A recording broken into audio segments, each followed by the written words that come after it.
Merci à tous d'être là. La thématique que l'on va traiter aujourd'hui dans ce webinaire, votre DSI est-il adapté à votre rêve de croissance? Alors, DSI, vous avez vu, j'ai mis un D entre parenthèses. Le système d'information, la direction de la système d'information, même le directeur du système d'information, tout ça sont des éléments clés quelque part à la réussite, à la croissance. Et pour réussir tout ça, justement, qu'est-ce qu'il faut, à quoi faut-il répondre? Et donc il y a à la fois l'entreprise, quelle est la position de la DSI dans l'entreprise, et puis quelle est la destinée de l'entreprise, parce que si la destinée est pas positive aujourd'hui, comment la DSI pourrait faire que la DSI ou le DSI ou le système d'information en tant que tel pourrait faire que ça puisse sortir de l'ornière ou du gouffre. Alors pour commencer, un petit peu de contexte. On parle de transformation. C'est un terme qui est très appuyé aujourd'hui, très fréquent. On a parlé de big data, mais on parle aussi de transformation numérique. À la fin, on sait peut-être même plus ce que ça veut dire. Oui, on est quand même dans un modèle de transformation. La société change, l'entreprise change, les pratiques changent. Regardez les impacts des smartphones dans notre quotidien, c'est touché plus de 150 fois par jour.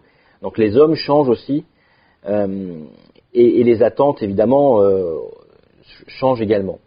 Et donc pourquoi l'entreprise devrait rester sur ses pratiques, ses habitudes, son organisation et pas s'adapter à ces nouvelles demandes, à ces nouveaux paradigmes? Et c'est un peu ce que je vais traiter ici, c'est en partant du point un peu central qui est tout ce qu'il y a autour du système d'information, ce que j'ai cité avant, le directeur, l'équipe et même l'entreprise. Quels sont les leviers qu'il faut utiliser pour arriver à démultiplier ce que peut produire l'entreprise, la valeur que peut produire l'entreprise. Alors en quelques mots, donc je me présente, je suis Aymeric Libaud, je suis consultant senior en IT. Plus de 20 ans d'expérience dans l'IT, avec de nombreux projets internationaux. J'ai eu différents rôles. Je suis un des cofondateurs du groupe Pentalog. Et donc, avec toute cette expérience, aujourd'hui, au niveau de Pentalog et Pentalog Institute, le cabinet de conseil, on accompagne les entreprises dans leur transformation pour pouvoir la réussir et décupler les leviers de croissance. Alors, évidemment, quand on parle de croissance, il faut aussi voir d'où l'on vient. On a évidemment un passé chargé. Alors, vous avez peut-être trouvé que je remonte un petit peu loin, mais on a parlé de la révolution industrielle, on a tous vu ça dans les livres d'histoire, et même parfois, en tout cas c'est mon cas, d'avoir été un peu frustré de ne pas participer à cette révolution industrielle. On a une révolution, on parle de révolution numérique aujourd'hui.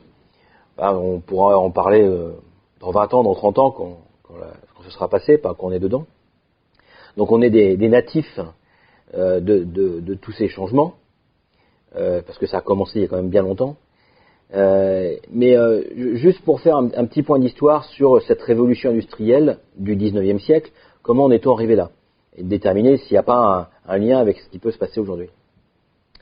En fait, la révolution industrielle, une des sources reconnues de la révolution industrielle du 19e siècle, c'est le 14e siècle. Bon, c'est un long moment en avant, mais au 14e siècle, la peste noire décime l'Europe, ce qui fait que tous les ouvriers agricoles, tous ceux qui produisaient dans ce domaine, ont été décimés, et ce qui a engendré une hausse de salaire directe, parce que, donc on a constaté ça dans l'Europe, en France, Angleterre, enfin toute l'Europe de l'époque, et du fait de cette baisse de démographie, les salaires ont monté, et ça a mis 300 ans à se stabiliser, à revenir à un niveau de croissance normal.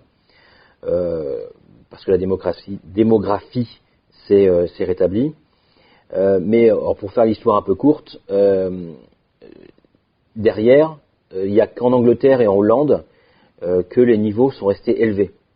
Alors pourquoi? Parce que à l'époque, ils étaient très impliqués dans les flux commerciaux internationaux. Et quand il a fallu trouver autre chose, d'autres débouchés, eh ben c'est l'industrialisation, la mécanisation de l'industrie qui a fait qu'ils étaient arrivés en limite de ce qu'on pouvait produire avec les hommes et les salaires du moment, et il y a une recherche d'automatisation, d'industrialisation, de production à grande échelle. Et donc, ce qui a été constaté après, c'est en UK, en Hollande, c'est presque 20% de gains qui ont été mesurés, qu'en France, parce que les niveaux s'étaient stabilisés et revenus à un niveau moindre, c'était 10%. Donc voilà, ce niveau de rémunération élevé a quand même l'avantage à déclencher certaines nouvelles pratiques. Alors, la robotisation était lancée dans les années 80, était vraiment lancée. Et pourquoi il y a eu un arrêt brutal de cette robotisation? C'est relativement simple. On a découvert la Chine. Quand je parle de découverte de la Chine, c'est qu'on a découvert qu'il y avait potentiellement, avec ces moyens de livraison internationaux, avec des pays où la main-d'œuvre était moins chère, eh bien, on a emmené le processus avec les outils de fabrication dans ces zones qui étaient moins chères. Donc certains sont allés en Europe de l'Est, d'autres sont allés en Asie, en Chine et ailleurs, mais cela a arrêté net la robotisation des usines. Donc, quelque part, cette robotisation, aujourd'hui, on a le moyen de la redémarrer. Alors, est-ce que c'est la robotisation avec une usine sans personne, etc. C'est une autre approche. Mais dans tous les cas, l'entreprise aujourd'hui doit revoir sa manière de produire parce que le monde change, les pratiques changent et il faut s'adapter évidemment à ça. Alors maintenant, il y a un avenir à construire. Oui, on peut très bien se dire, se morfondre en disant nos concurrents sont tous partis en Asie, ils produisent avec une main-d'œuvre qui est moins chère, etc. Mais il y a un avenir à construire. Un avenir à construire parce que il ne se construit pas tout seul. Et en faisant partie, évidemment, on a la main dessus, on a la capacité de produire. Et dans cet avenir à construire, avec certainement beaucoup plus de technologie qu'aujourd'hui, la DSI et donc toute la déclinaison autour du système d'information sont au cœur de ces changements. Alors, il y a en permanence deux camps qui s'affrontent, les optimistes et les pessimistes. Les pessimistes vont considérer que dans cette transformation, il n'y a plus des choses qui ont pu se faire par le passé et aujourd'hui, il n'y a plus cette convergence de gros changements, d'urbanisation, d'industrialisation qui est possible. Et puis les optimistes, un peu web-centriques, orientés vers la technologie, vont dire mais si, il y a encore beaucoup d'opportunités à saisir. Donc, je reprendrai la phrase de Churchill qui disait que les pessimistes voient des difficultés dans les opportunités, quand les optimistes voient juste des opportunités dans les difficultés. Donc, il faut quand même choisir son camp. Et moi, j'ai résolument choisi le mien parce que quelque part, la vita est bella, parce qu'aujourd'hui, il y a une volonté, il y a des attentes des clients pour avoir une forte personnalisation des produits, avoir de la capacité donc à produire à proximité pour pouvoir répondre à ces personnalisations dans un délai correct. Il y a une convergence de demandes qui font que il y a aussi des technologies qui évoluent, des technologies de fabrication. Il y a une convergence telle que oui, il y a la possibilité de se dire il n'y a pas que le schéma de production distant, international, en globalisant sur une globalisation totale. Et donc, il faut répondre à ça. Et dans tous ces enjeux, comment produire, comment répondre aux sollicitations clients, comment écouter les clients, comment imaginer quels peuvent être les nouveaux produits, la DSI est au cœur de ces changements. Mais d'un autre côté, il faut être hyper vigilant au solutionnisme. Le solutionnisme, c'est d'y mettre de la techno là où il n'a pas automatiquement besoin. C'est de se dire, par exemple, on va construire une usine sans hommes. Que serait une usine sans hommes? Moi, j'imagine beaucoup plus une usine où la technologie va accompagner l'homme pour optimiser les process, pour aller au fond de la recherche d'optimisation. Donc, si je parle de nouvelles technologies dans l'usine, je préférais, ça a plus de sens d'avoir des hommes avec des exosquelettes pour transporter des masses un peu lourdes, plutôt que d'avoir un ensemble de robots qui vont transporter la matière ou les pièces à produire. Donc, il faut s'adapter à ça et il faut bien être vigilant sur les limites. Maintenant, j'en ai déjà un petit peu parlé, mais il y a des nouvelles règles. Les ressources humaines n'acceptent pas les mêmes choses. On ne travaille pas dans les mêmes conditions qu'on pouvait travailler il y a un siècle. La satisfaction des clients est plus forte aujourd'hui. Celui qui travaille les satisfactions a certainement une longueur d'avance par rapport à ses concurrents. Et puis la maîtrise des technologies.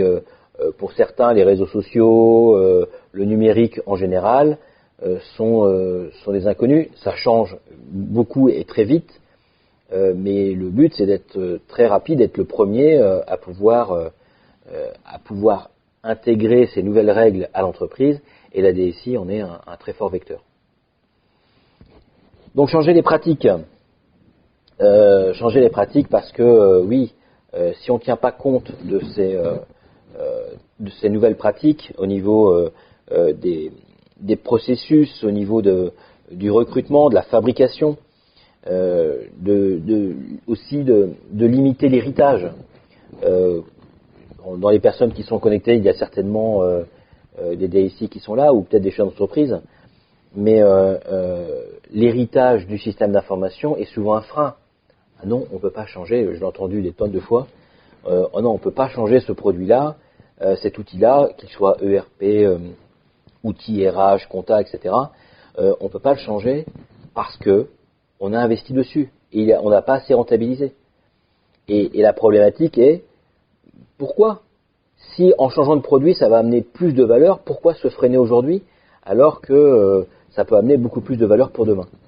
Et donc voilà, c'est toutes ces pratiques antérieures. Je ne veux pas dire pratiques anciennes, je ne veux pas confronter le nouveau et l'ancien. Ce qui a été fait par le passé est souvent bien.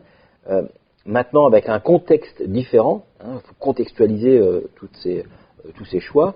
Avec un contexte différent, on peut prendre de nouvelles décisions, parfois brutales, mais en tout cas, il faut intégrer ces changements. Alors derrière tout ça, enfin au-dessus de tout ça, il y a quand même un point qui est important. Si on parle de la croissance d'entreprise, un nouveau modèle d'entreprise, l'homme est important dans cette démarche. Et la culture d'entreprise est au cœur de ces changements. Souvent considérée, une forte volonté de construire une culture d'entreprise positive. Il y a des actions qui sont prises et qui n'amènent pas à ce côté positif. En tous les cas, ce sont les hommes qui construisent la culture d'entreprise. Elle ne se construit pas en tant que telle. Et dans tous les cas, il faut s'organiser pour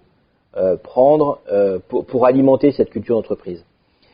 Une DSI qui n'écouterait pas l'avis de ses utilisateurs, une DSI qui ne serait pas au plus proche de l'attente des clients, de l'expression des clients, ne pourrait pas amener les bonnes pratiques, les outils, l'esprit aussi, qui alimenterait cette culture d'entreprise positive. Et puis, l'impact de tous ces changements sur l'organisation, évidemment, elle est énorme. Parce que le modèle top-down, c'est-à-dire une décision part d'en haut et après elle descend, elle est déclinée et réalisée, c'est un modèle qui est en fait que la moitié du modèle. Donc oui, il faut quelqu'un à la tête d'entreprise. L'entreprise sans visionnaire, sans manager, sans leader, ça pose un problème d'équilibre.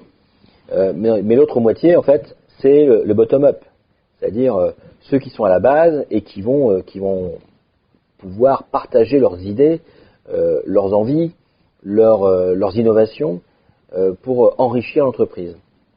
Et donc, une organisation plus agile, évidemment, va amener beaucoup plus de valeur en entreprise. Et dans ce contexte-là, quand je parle d'agilité, ça veut aussi dire amélioration continue, donc route d'éming pour ceux qui sont aguerris à cette pratique. Et donc, tous ces changements ont un impact fort sur le business. Quand on parle d'entreprise agile, je vais citer un cas. On connaissait certainement tous le film Les Mignons avec précédemment Moi moche et méchant. En fait, le personnage en lui-même, initialement, avait été conçu de manière beaucoup plus complexe. Pas cette forme simpliste, lisse, arrondie. Le personnage était plus compliqué. Et parce qu'ils se sont posé les bonnes questions, parce qu'ils ont réussi à transformer une difficulté en opportunité, ils ont décidé de simplifier la forme du personnage. Et on voit que ça marche, même un personnage très simple, très simpliste, dans sa forme, arrive à attirer l'attention et à faire que ça fonctionne. Et donc, pourquoi ils ont été obligés de simplifier? Parce que ça leur coûtait trop cher d'avoir un personnage qui était trop long à calculer. Plus le personnage est complexe, plus il faut calculer. Donc, voilà, ils ont réussi à s'adapter, à se dire, bah oui, mais le personnage complexe, si on le simplifie, on aura plus les moyens de traiter ce qu'on a à faire. Et voilà, donc ils ont réussi à s'adapter pour aller plus loin. Donc ça, c'est bien une problématique au cœur du système d'information. Comment faire si demain j'ai besoin de plus de puissance? Eh bien, prenons ce frein comme un avantage et essayons d'imaginer autre chose. En plus de l'impact sur l'organisation,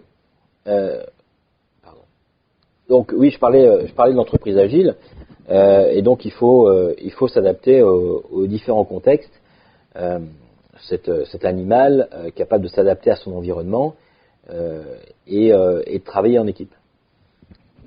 D'un autre côté, il y a aussi les nouveaux procédés. Alors, je pourrais faire une énumération sur de l'impression additive, autrement appelée impression 3D, le découpe laser. Dans chaque métier, il y a des nouveaux procédés. Et quelque part, il faut être attentif à ces nouveaux procédés pour pas être celui qui va la copier, le énième qui va la copier et qui n'arrivera pas à en sortir de grosses valeurs. Parce que derrière tout ça, il y a évidemment d'autres contraintes. L'énergie disponible ne sera plus la même. Le coût de l'énergie, même si on est dans un contexte plutôt favorable aujourd'hui, il ne faut pas qu'on rêve à ce que dans les prochaines décennies, le pétrole, l'électricité restent à ce prix faible. Pour certains, il paraît même trop cher. D'un autre côté, il y a encore d'autres contraintes liées à la cybersécurité, c'est-à-dire que tout ce qui pourrait être construit, on a vu récemment des constructeurs automobiles rappeler des millions de voitures parce que c'était leur innovation de connecter la voiture s'est fait sans tenir compte de la cybersécurité et qu'il y avait des méchants hackers, c'est un peu le monde des bisounours, on ne savait pas qu'ils existaient, des méchants hackers qui cherchaient à prendre le contrôle des voitures. Comme les voitures sont tous proches d'être pilotables, qu'est-ce qui va se passer? Donc, au-delà de se dire il faut stresser par rapport à la cybersécurité, il faut se déconnecter, c'est pas ça la question. C'est de bien prendre en compte les éléments importants de la cybersécurité. Dans ce principe de cybersécurité, un des éléments essentiels à retenir, 70% des problématiques de cybersécurité, c'est l'homme. Et donc, évidemment, quand il se passe quelque chose, on se retourne vers la DSI en disant mais et le firewall, et les antivirus, et les plein de choses. Alors que c'est l'homme qui a la source. Donc, un des premiers points, une des choses sur ce slide de cybersécurité qu'il faut retenir, c'est attention, sensibiliser, former les gens aux bonnes pratiques. Ça évitera d'avoir à consentir des investissements focalisés sur les pratiques de vos collaborateurs plutôt que sur les pratiques des hackers ou des gens qui sont à l'extérieur. Bon, sur la partie cybersécurité, on pourra en parler pendant des heures, mais quand on voit ce qui se passe aujourd'hui Moi, ça m'arrive de rentrer dans des entreprises, à l'accueil, je vois le PC qui est là, avec le port USB qui est accessible, je vais brancher la clé USB et ça y est, j'ai de l'information. Hein, c'est 203 jours le délai moyen de détection. Et donc ça aussi, c'est une problématique de DSI, de se dire, on peut amener du changement, on peut amener de la transformation, mais si on construit sur de l'argile, ça n'ira pas loin. Et dans tous les cas, il faut compter sur les hommes de l'entreprise et pas simplement la DSI, parce que la cybersécurité, ce n'est pas qu'un problème technique. Bon, beaucoup innover. Et le modèle d'entreprise de demain, la croissance de demain, elle sera issue de l'innovation. Maintenant, comment identifier cette innovation? Bon, voilà, là j'ai mis la courbe du hype de Gartner. Il y a des technologies qui traversent cette courbe très très vite, d'autres technologies qui avancent beaucoup moins lentement et qui sont toujours là. Mais chaque année, ça peut être une piste de réflexion. Ne soyons pas bloqués par l'héritage. La DSI ne doit pas être bloquée par l'héritage pour pouvoir s'adapter, être agile et répondre aux attentes business. Dans ce contexte-là, quand nous on intervient auprès de nos clients sur l'accompagnement à l'innovation ou à la recherche et développement, on va plus sur l'innovation pour ce framework. Voilà, on va caler la mesure de l'innovation sur ce framework SMAX. Donc on va mesurer qu'est-ce qu'elle a de social l'innovation, comment je vais pouvoir partager le fruit de cette innovation avec d'autres, avec des tiers, des partenaires, des clients, des collaborateurs. Qu'est-ce qu'elle a de mobile? Le mobile est dans la poche de tout le monde. Je vais pouvoir notifier, informer, avoir du retour d'informations très rapide. Le mobile est un des éléments moteurs pour toutes les approches temps réel. Le temps réel est encore là dans l'analytics. Le fait de pouvoir collecter de la donnée, analyser de la donnée, temps réel ou a posteriori, mais analyser l'information pour pouvoir en imaginer notre service, je vais en parler juste après. Le cloud pour la variabilisation des coûts de l'infrastructure, acheter ses serveurs, ça, dans certains contextes, c'est incontournable, dans d'autres, c'est très discutable, et donc ça s'étudie. Ensuite, le knowledge. Knowledge, c'est très important, cette partie connaissance. La connaissance est aussi un des éléments clés de la croissance de l'entreprise, de la durabilité de l'entreprise, des croissances durables. Quand on voit que en Corée du Sud, pas en Corée du Nord parce qu'il ne se passe pas grand-chose, mais en Corée du Sud, il y a un ministère de l'économie de la connaissance. Quand on voit la progression de la Corée du Sud sur ces dernières décennies, ils ont compris que la connaissance était un élément indispensable à l'innovation, à la croissance, à la durabilité. Et puis enfin, la partie sécurité qui est évidemment un point important, comme j'ai mentionné d'ailleurs dans la cybersécurité. Rapidement, le manifeste de transformation numérique humaniste du Gartner, 3 axes, mettre les gens au centre. L'entreprise de demain ne peut pas se faire sans les gens. Une équipe motivée, derrière une vision, ira beaucoup plus loin que l'équipe qui n'est pas motivée. Accepter l'imprévisible, organiser l'entreprise pour qu'elle soit agile, qu'elle puisse s'adapter au changement, pas à n'importe quoi, mais au changement. Et puis le respect des espaces personnels, la donnée personnelle des collaborateurs, des clients ou des tiers, c'est vraiment un gros enjeu pour ce qui arrive demain. Maintenant, il faut arriver à lâcher le frein, parce que oui, dans toute cette transformation, la DSI et le système d'information ont beaucoup de valeur à apporter. Je vais citer très rapidement le cas de 3 clients avec lesquels on a travaillé. Un premier client, un industriel qui se dit voilà, moi je veux à l'international, comment je peux faire? L'élément clé, c'est son système d'information. Ok, il a besoin d'augmenter ses capacités de production, il sait comment faire. Ok, il a la partie commerciale, il a un modèle qui est en ligne, qui est digital pour vendre, mais s'il n'a pas son système d'information pour que derrière toute la partie traitement de facturation, écoute client, etc. soit un peu automatisée, c'est du frein qu'il aura, alors que c'est pas là qu'il doit en avoir. L'autre client, une boîte un peu historique dans le monde du service, qui se dit oui, je dois imaginer l'entreprise de demain, et qui en fait répond à Darwin, s'adapter ou mourir. On fait le choix de ne pas s'adapter parce que c'est beaucoup de changements, c'est beaucoup trop difficile pour l'entreprise. Voilà. Aujourd'hui, ils sont pas morts, hein, c'est pas le but, mais on sent qu'il y a un gros poids d'héritage qui a empêché d'aller un peu plus loin.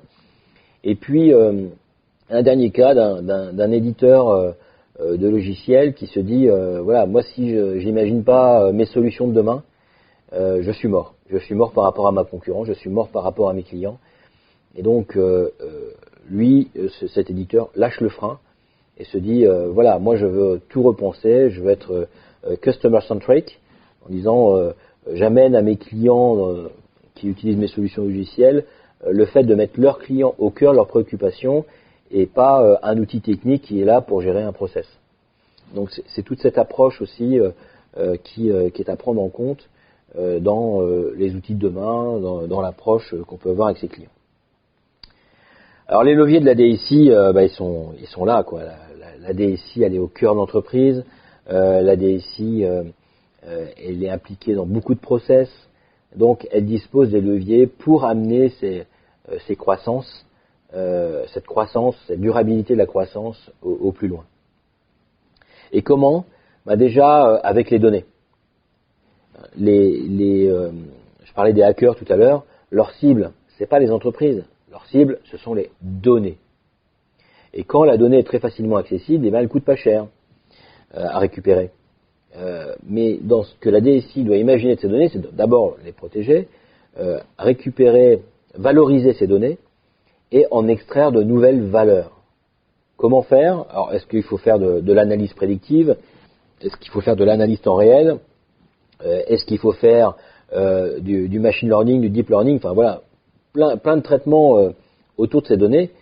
Et vous remarquerez, je n'ai pas encore parlé de big data et j'en parlerai pas.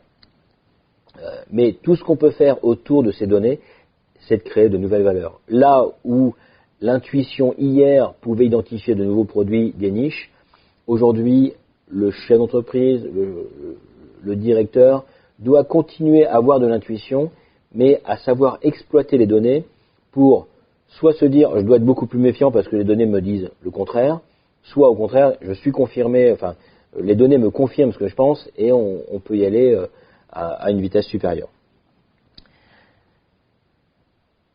Voilà, le challenge est là.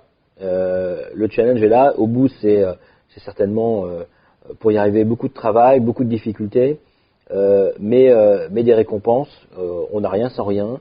Et la DSI a bien sa place dans ce challenge. Le challenge est évidemment pas au niveau de la DSI. Si le challenge n'était qu'au niveau de la DSI et nulle part ailleurs dans l'entreprise, ça ne marcherait pas. Mais la DSI est le bon levier pour l'entreprise pour aller plus loin. Plus loin, comme je le disais, avec toute l'entreprise. C'est un travail d'équipe et quand les directions ressentent de l'appui, de la valeur depuis la DSI, c'est pas qu'ils font travailler à leur place, c'est que c'est un travail en commun et que ça permet d'aller plus loin. La DSI, elle a aussi la maîtrise des technos. Et il faut surtout qu'elle ait la maîtrise des technologies. Une DSI centrée sur des outils internes et pas sur les outils externes, on voit très vite de la shadow IT, des outils qui arrivent dans l'entreprise comme ça, non maîtrisés, où on ne s'est pas posé la question si c'était l'outil qui convenait. Ce sont des fonctionnels qui ont été juste impliqués dans le choix. On ne sait pas ce qui est fait de la donnée. Faut voir que le chef d'entreprise est quand même responsable des données, les actifs, même immatériels de l'entreprise. Donc, il faut que la DSI maîtrise les technologies. Ce qui permettra d'être un levier dans les innovations. Maintenant, pour conclure, les clés de la réussite. Les clés de la réussite de cette transformation, de cette recherche de croissance, de nouvelle croissance avec comme levier la DSI, c'est quoi les principaux points qu'il faut prendre en compte? Le premier, et moi qui me paraît le plus important, c'est la capacité à expérimenter. On a souvent vu des projets d'entreprise qui commençaient en entendant ah bah oui mais pour ça il faut acheter des serveurs et il y en a pour 100 000. 100 000, 10 000, enfin peu importe le montant, hein, mais quelque chose de significatif avant d'avoir la valeur. Et donc aujourd'hui, les technologies, les infrastructures, les outils, le modèle cloud en général, permet de travailler à l'expérimentation. D'abord, à avoir de l'expérimentation, à faire de l'expérimentation pour déterminer les valeurs. Et pendant cette phase d'expérimentation, collecter de la donnée pour analyser et déterminer ce qui est fait par la suite. Je viens juste de décrire une route d'énigmes. Un autre point important qui est l'unité de l'entreprise. C'est une entreprise, une vitesse. Ah ben non, ceux-là, non, ils sont pas à la même vitesse que nous. Nous, on fait plein de choses. Eux, non. Voilà. Donc, c'est une entreprise, une vitesse. C'est un travail collectif. La réussite ne peut être que collective. Un autre point essentiel qui est de voir grand. L'industriel dont je parlais tout à l'heure, qui a commencé tout seul à produire ses produits, aujourd'hui ils doivent être 7 ou 8, et demain certainement beaucoup plus nombreux. Il n'attend pas d'arriver à un certain niveau de chiffre d'affaires.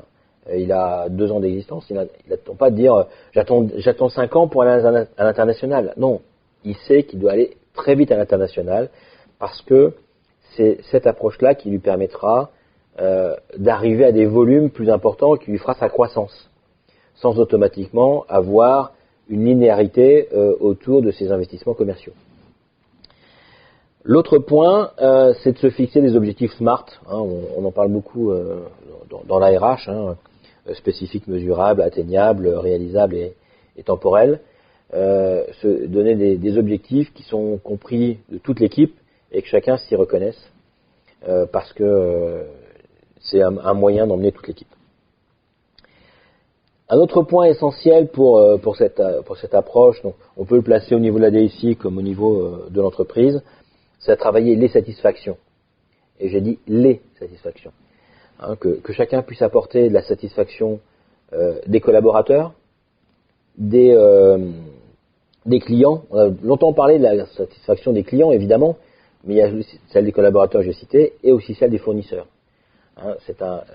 Le périmètre de l'entreprise n'est plus limité juste à son premier cercle, mais il faut aller un petit peu au-delà.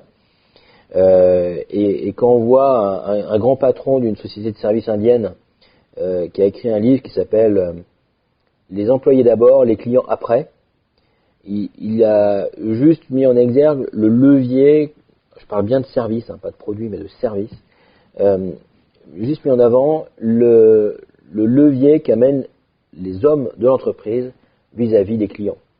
S'il y a des personnes dans l'entreprise qui sont satisfaits, heureuses d'y travailler, elles amèneront plus de valeur que quelqu'un qui n'a pas ce sentiment positif.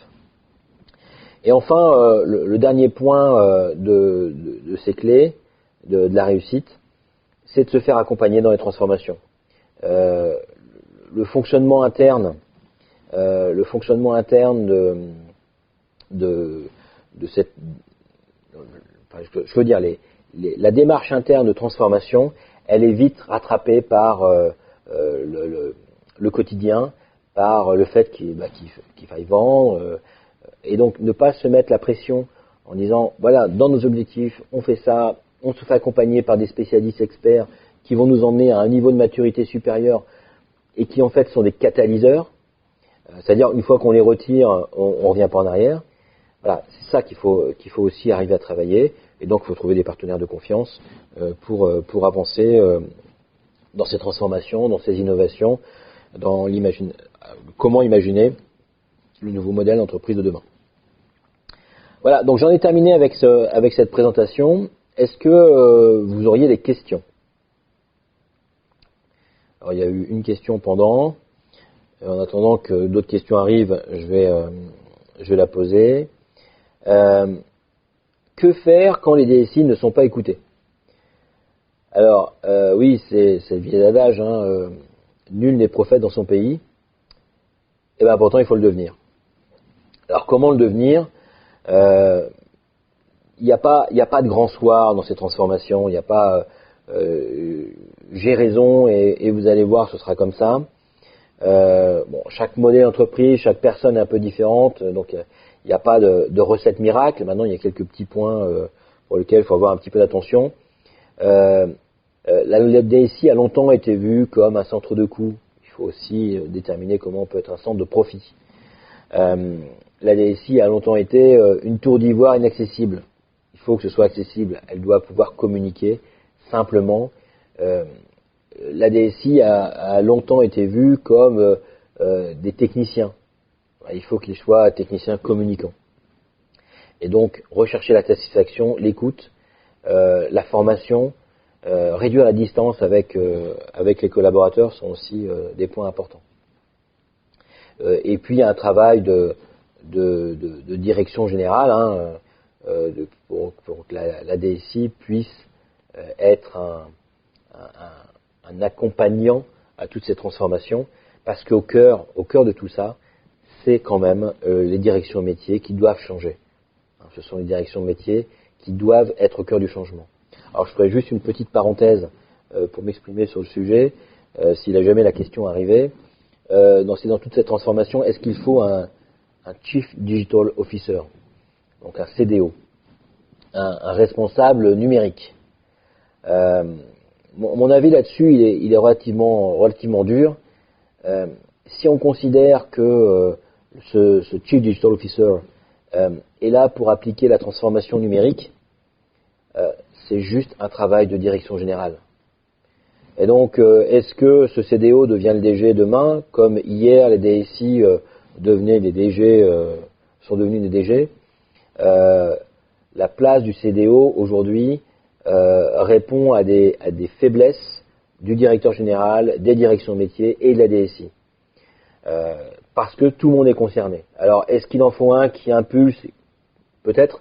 On verra bien comment ça tournera. Mais dans tous les cas, à mon avis, c'est d'abord un travail de direction générale.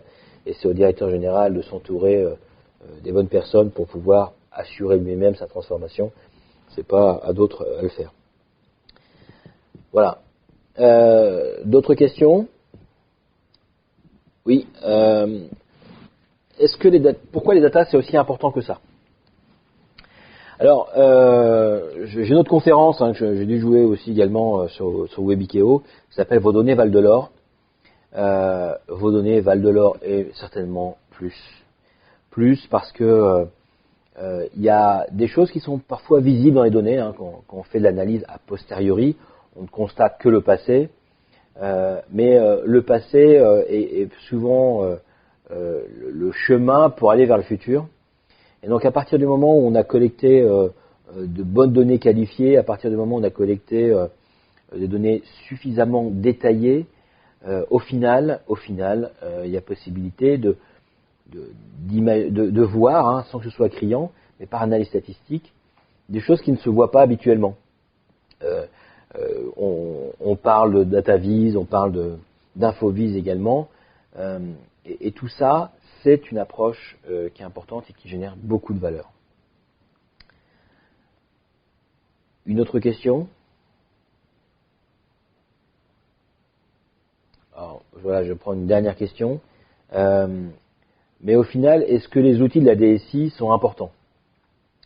Évidemment qu'ils sont importants. C'était pas le sens de mon approche aujourd'hui pour parler du système d'information et de la croissance. Hein, c'était très orienté les leviers que peut apporter la DSI par ses technos, par ses hommes, par ses pratiques, et pas simplement par ses outils. Ça n'aurait pas de sens que je dise cet ERP-là est vraiment meilleur, pour gérer vos process c'est plutôt celui-là, et pour votre base de données c'est plutôt celle-là. Ça n'aurait pas de sens.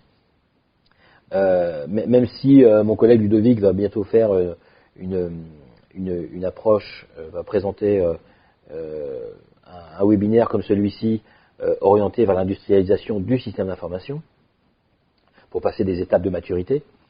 Donc ici, dans ce contexte, ce n'est pas de dire tels outils. c'est très contextuel à l'entreprise. Un outil peut très bien être un échec pour une entreprise et une très grande réussite pour un autre. La culture d'entreprise y est pour beaucoup, les attentes sur les produits en est pour beaucoup, le contexte du client en est pour beaucoup. Et donc quelque part, il faut se poser ces questions-là, faire les choix des outils où on prend en compte le contexte. L'entreprise pour laquelle le résultat serait, bah oui, il faut un AS400 alors que c'est plutôt ancien. Peu importe, si c'est adapté aux besoins d'entreprise, oui, voilà, il faut le faire. Quand je dis besoins, moyens et autres fonctionnalités. Voilà, mais les outils, c'est évidemment le cœur de la DSI. Il faut bien gérer les intégrations, la conduite de changement, l'amélioration continue. Et donc, voilà, il faut des outils qui vont répondre aux enjeux de demain. Et c'est surtout à ça qu'il faut être très vigilant. Je n'ai pas d'autres questions là qui sont arrivées entre-temps. En tout cas, merci à tous. Je vous remercie de votre attention, de vos questions. Et puis, je serai disponible pour toute question si jamais vous avez besoin. Merci et à très bientôt. Au revoir.